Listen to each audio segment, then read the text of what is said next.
either side of our path around the sun lie our two closest planetary neighbors. Scientists theorize that 5 billion years ago, a vast solar nebula gave birth to Venus, Mars, and Earth at the same time from the same basic materials. We might well expect these planets to be Earth-like in many ways. Venus is almost a precise twin planet of the Earth. It has almost the same radius, it has almost the same mass, and almost the same density. So it's of great interest to understand Venus as well as we can in order to compare it with the Earth. Mars is a very deceptive planet. It's almost as though nature created something to mislead Earthbound scientists, because the length of the day is almost exactly the same as the Earth. Its tilt of its axis to its orbit, which governs its climatic variations, is very, very close. When scientists finally sent probes to these worlds, they found there remarkable similarities and startling differences.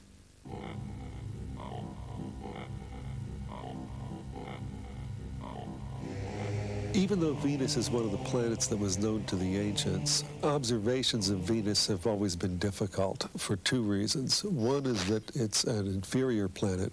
That means that it's between the sun and the Earth at all times.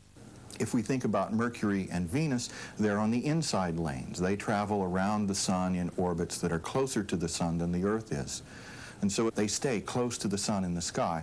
And about the only time we can see them is when they are relatively far from the sun, before dawn in the dawn sky, or after sunset in the evening sky. One always has to observe Venus at near sunrise or near sunset, and hence you have to look through a tremendous amount of the Earth's atmosphere, which distorts the light coming through it, making resolution of surface features in the Venus atmosphere more difficult. The second problem is related to the Venus atmosphere, or the Venus clouds itself. One can never see the surface, one only sees the cloud tops. And the cloud tops had always appeared to Earth-based observers to be predominantly white or very highly reflective. For many years, this thick white shroud prevented astronomers from determining the rotation rate of the planet itself. Radar astronomy came on the scene. And what the radar astronomy folks were doing was bouncing radar waves off the surface of Venus. Radar astronomy grew in precision with every successive few years to show us that Venus rotates, or solid Venus rotates, once every 243 Earth days. In fact, it rotates slower than it orbits around the sun. Now, what's interesting about these radar waves is that Venus was rotating clockwise as seen from above, backwards from all the other planets. The best guess we have as to why Venus is different is that Venus, like perhaps most of the terrestrial planets, suffered a major collision during its early history with an object of comparable size, and as a result of that collision, the spin or the rotation of Venus was changed from an initially prograde to its present retrograde state. Venus's retrograde motion surprised planetary scientists, but various space missions to map and even land on the planet brought the most astonishing revelations of all. Until recently, Venus was a veiled planet. The cloud layer hid many of its secrets from us.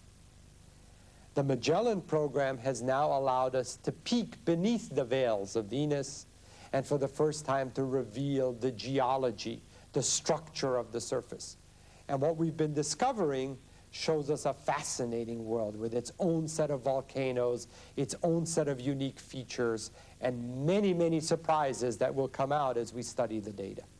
Venus does not have anywhere near as extensive ups and downs as we have in the Earth's continents, but there are isolated marked features like the plateau called Ishtar, which includes a mountain 10 kilometers high near the North Pole. There have been found about 914 craters on Venus. This is a lot less than you'd find in the same amount of area on the moon because a infalling body which is smaller than a few kilometers gets broken up by the Venus atmosphere, and so only the biggies get through.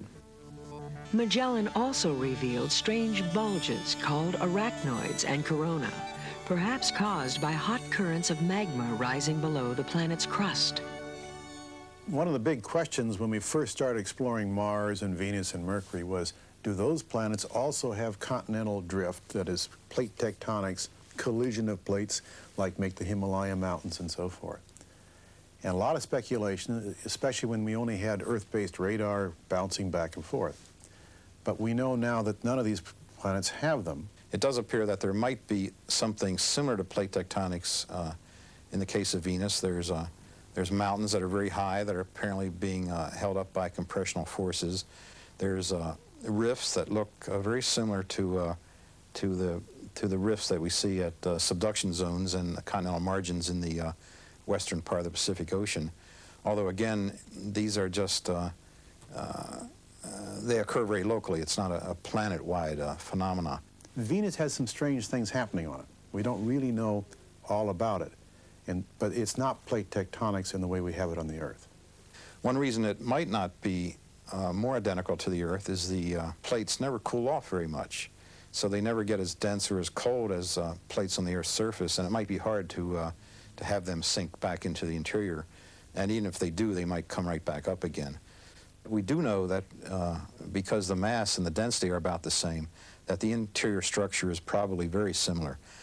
Venus probably has a large core, approximately half the radius of the planet, and it's probably mostly iron in order to make the density of the planet come out right. We see a planet that's the same size as the Earth. We know it has an interior that's hot because we see volcanism at its surface, so we know there's heat coming up from the interior, and yet when we search for a magnetic field, we find no magnetic field. What's going on at Venus? Here's a planet that's very much like the Earth, and presumably its interior is like ours, and yet there's no dynamo in the interior of Venus that's capable of generating a global magnetic field. One of the speculations which has been advanced is that it's lacking a solid core at the center. There are reasons for believing that the other planets that have magnetic fields, like the Earth, have a solid core at the center surrounded by a fluid core. We know all of these things for the Earth, and that's because we have a lot of seismic data that's relevant to the interior. So until we do get this kind of information, it's, I think, fairly safe to assume that the interior structure of Venus is very similar to the interior structure of the Earth, and that includes a large metallic iron core. While our missions to Venus revealed a terrain and internal structure somewhat different from Earth's, they also discovered a forbidding environment unlike any other in our solar system.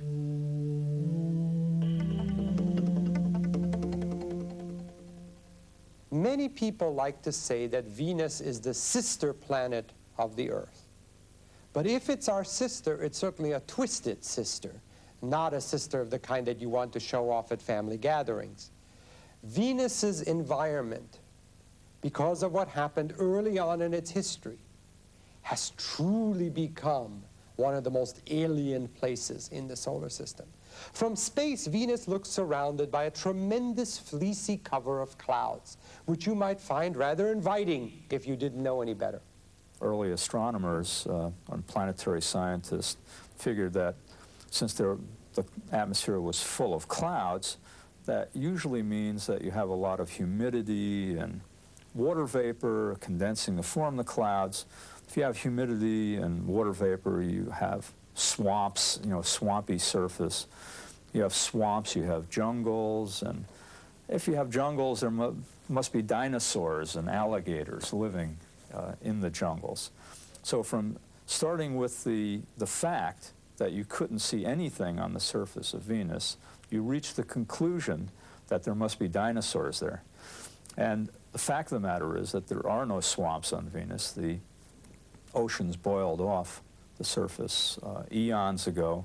The water vapor has somehow escaped to space, and it's a dry, it's a superheated planet that's completely uninhabitable. The pressure is tremendously strong, like being deep underwater. And the atmosphere is made of more than 95% carbon dioxide. So your first deep breath would be your last deep breath. If you were to land on Venus, you'd have your choice of being crushed to death, asphyxiated, or French fried. When we go to Venus, what we see are temperatures far higher than what would be expected for a body at that distance from the sun. In fact, temperatures on the surface of Venus are over 900 degrees Fahrenheit, which are enough to melt lead. And it was found out that this is caused by a runaway greenhouse effect in the atmosphere of Venus, where the carbon dioxide in the atmosphere, as well as other constituents like water vapor, are enough to trap incoming solar light. It's like placing a blanket over yourself on a cold night in a cold room. If you, say, didn't have a blanket on, then your body heat would be radiated into the room and you get very cold. If you throw a blanket over yourself, of course what happens is your body heat is trapped by the blanket. The heat builds up under the blanket very quickly and it becomes comfortable in a fairly short time.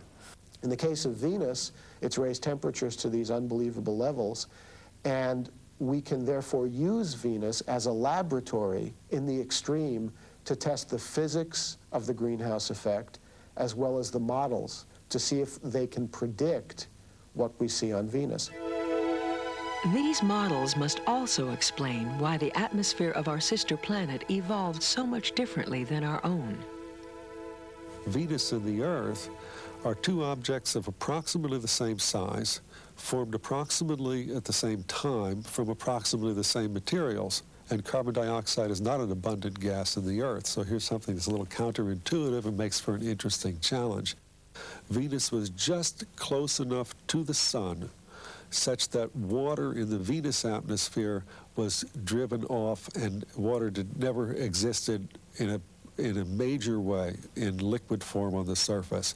There's a little bit of evidence that there might have been running water, but the main evidence that there might have been more water in the atmosphere and on the surface of Venus comes from isotopic evidence, in particular oxygen isotopes, which indicate that maybe 2 or 3 meters of water have been evaporated from the surface of Venus. On the Earth, on the other hand, water did exist, and principally a liquid form. And that water as a liquid and as acids would enter into chemical reactions with terrestrial rocks and also with the carbon dioxide in the Earth's atmosphere, and it formed carbonate rocks. And the carbonate rocks precipitated on the floor of the oceans, and that's where they remain today. It's buried in limestone sediments, and from what we understand about how limestone is laid down, this is carbon dioxide that was once in the Earth's atmosphere, but because of processes in the ocean, including shellfish making little shells out of calcium carbonate, that carbon dioxide is now buried on Earth. The Earth and Venus started out with the same amount of carbon dioxide. Most of the carbon dioxide in the Earth's atmosphere ended up bound up in the rocks in the crust. That never happened on Venus, principally due to what water was able to do on one planet and what it was not able to do on the other. The atmosphere of the Earth might be very different if the Earth were moved to the orbit of Venus, because then the oceans would boil away and we'd have a steam atmosphere, a water vapor atmosphere, and if it had always been that hot, then perhaps the carbon dioxide, which is present on Earth, would not have precipitated into the limestone sediments, but would still be in the atmosphere. And we might have a sort of carbon dioxide water vapor atmosphere instead of the oxygen, nitrogen atmosphere that we have. While the Earth and Venus share the same beginnings, Venus evolved into a world with a less active geology and a hellish environment.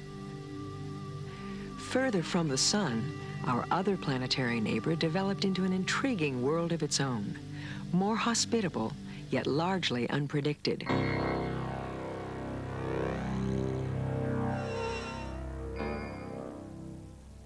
Mars is perhaps the most fascinating world in the solar system for us Earthlings because probably it's the most Earth-like planet. you have to separate two versions of Mars, the mythic, what I call the mythic Mars, up till maybe the 1930s or so, and the real Mars that we discovered after that. And it's important to understand the mythic Mars. It's close enough so that even with primitive telescopes, we began to be able to make out some detail on the surface of the red planet. For example, it was early on learned that Mars appears to have what looks for all the world like polar caps, regions of ice at the North and South Pole, leading many early astronomers to think that it might have water. It also appeared to have changes which went with the seasons, what we call seasonal variations, which implied that perhaps there was vegetation which changed its appearance as the planet went from summer to fall to winter to spring and back to summer again. And the idea was that if you have these dark areas on Mars that change from summer to winter, they must be plants. You have evolution. You must have plant life evolve on Mars. Life must have evolved on Mars. So now the mythic Mars of 1880, let's say, was a planet with ice caps on the poles, with clouds, with dust blowing around, with big areas covered by forests or plants that got darker or maybe greener in the summertime, faded sometimes in the fall or in the winter, and sounds a lot like the Earth. These views were ultimately shattered by the Mariner and later the Viking missions to Mars. On July 15, 1965, Mariner 4 flew by Mars and became the first spacecraft ever to send back television pictures from another world. We got 22 pictures back from Mariner. Today, compared to the kinds of pictures we have from Viking and Voyager, these pictures seem extremely primitive. But in those days, they were called the pictures of the century. People could not believe that we were actually getting television pictures from the surface of another world. To those who were science fiction fans, the Mariner 4 images were a tremendous disappointment. No sign of life. Mars seemed a barren, desert-like world with craters, with not much evidence of anything interesting happening. The southern hemisphere of Mars looks a little bit more like the moon. It's rugged uplands with lots and lots and lots of ancient craters, so it's very ancient crust that's been heavily cratered. It's broken by some big canyons, particularly this huge canyon called Valles Marineris, which was discovered by the Mariner space program. This is so much bigger than any comparable canyon on the Earth. It makes the Grand Canyon seem like a little tributary somewhere. How that happened, we don't really know very well. Somehow the crust has pulled apart there, and either material is sunk down inside, or it's been transported elsewhere. It's very hard to see how it could be transported elsewhere, where it could have gone. So most ideas have it sinking down, and maybe somehow it's connected with the boiling up of lava in these adjacent huge volcanoes. Because scientists found the southern hemisphere of Mars to be a world of ancient craters and valleys, they were surprised when probes over the northern hemisphere discovered a much younger, more active surface. It has big mountains. It has some volcanic peaks with gentle slopes. These big volcanic mountains on Mars rise up to something like 3 times the height of the largest mountains on the Earth. A Martian tourist would absolutely have to see the volcano called Mount Olympus. Mount Olympus is a towering mountain, and it's a volcano very similar to the kind of volcanoes we have on the Hawaiian Islands, what's called a shield volcano, but it is far larger. How did such an enormous volcano, much larger than anything we have on the Earth, form? The reason we believe is that Mars is a stillborn planet in some ways. Remember, on the Earth we have continental drift. If you have a hot spot in the mantle bringing up lava, you have an eruption, you make a volcanic mountain. 10 million years later, that has been carried off the hot spot, and some new lava comes up, it piles up someplace else. In fact, the whole string of the Hawaiian Islands is a great example of that. There's one hot spot. You formed an island, it got pushed to the northwest, then you formed another island, it got carried to the northwest, you formed another island. On Mars, which is smaller and colder, this process of shifting plates, which we call plate tectonics, never quite got started. It tried, but it never worked. And so it's a one-plate planet. And as a one-plate planet, if material is seeping up from a hot spot, it just seeps up and up and up and builds up enormous volcanoes. When we look at Mars, we're looking at a medium planet.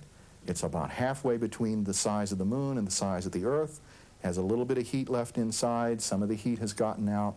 We see big volcanoes on its surface. We also see craters and very old surface that has never been geologically active. So we see a medium planet. It's medium size and has a medium amount of heat inside it. The density tells us that there is probably an iron core in Mars. We don't know how big it is, and we don't know what its composition is. For example, it could be a fairly small iron core, or it could be a fairly large core that's composed of iron plus sulfur, or iron plus oxygen. And until we get seismic data from the interior of Mars, we really won't know.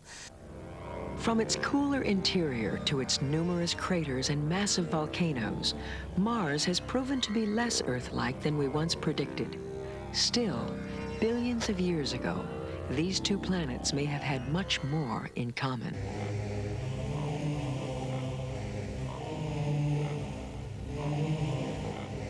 Now, Mars got more interesting in the early 1970s when we sent Mariner 9 there. First spacecraft to go into orbit around Mars and do mapping. And it discovered something very strange. There's no liquid water on the surface. It's frozen. It's a dry planet. But Mariner 9 discovered that all over Mars are what seem to be dry riverbeds. There are channels on Mars, a wide system of channels, which seems to imply that early in the history of Mars, billions of years ago, there may well have been a very different kind of world there. A world with flowing water, a world with rivers and perhaps small lakes, a world with a much thicker atmosphere, a world which would make today's Mars look very, very dreary in comparison. The most puzzling aspect of the features on Mars has been the so-called channels, especially those that look clearly like they're formed by giant floods. These are much larger floods than anything that now happens on the Earth. The only analogy are floods that happened at the end of the last ice age. I mean big. We think something like that probably happened in an early phase on Mars 3 billion years ago. So this water either disappeared off the planet or disappeared into the interior of the planet, but it is certainly not on the surface today. And in fact, you can explain most of the features on Mars with a very small fraction of the water that exists on the Earth. Billions of years ago, as the planet cooled, some of this water may have been frozen in the legendary polar caps of Mars. In the winter, carbon dioxide frost, like dry ice, what we call dry ice, condenses out of the atmosphere, forms a very broad polar cap, and in the summer it shrinks way back, all the carbon dioxide disappears, and you have a little white polar cap, which is water ice. And it never gets warm enough to really melt that frozen water on the pole of Mars. So there's a reservoir of water at each pole, but it's frozen. Around the polar caps on Mars, on both the north and south, are smooth banded deposits with little terraces on them that go for, again, thousands of miles. They're huge. We realize that these must be formed basically by dust falling in. These are air-formed deposits. They're not water-formed deposits. But that requires enormous dust storms. It requires ice or something sticking it together. Indeed, global dust storms regularly repaint the surface of Mars, yet its atmosphere is much less dense than that of other planets. The atmosphere of Mars compared to the Earth is very different than Venus compared to the Earth, whereas the surface pressure on Venus is 100 times greater than Earth surface pressure. The surface pressure on Mars is 1/100th the surface pressure on Earth. And so we have a very thin atmosphere composed mostly of carbon dioxide. How did those atmospheres get to be so different? The answer seems to be that Venus is more massive, and so it's outgassed more carbon dioxide from its interior and built a bigger and thicker atmosphere. And because it's hotter, it doesn't have oceans to dissolve the carbon dioxide out of the atmosphere. Mars is smaller and has less gravity, and so it has lost some of its atmosphere. Small planets just can't hold on to their atmosphere as well as large planets. But on the other hand, Mars is a little farther away from the sun, so it's a little cooler, so the atmospheric gases don't move around as much.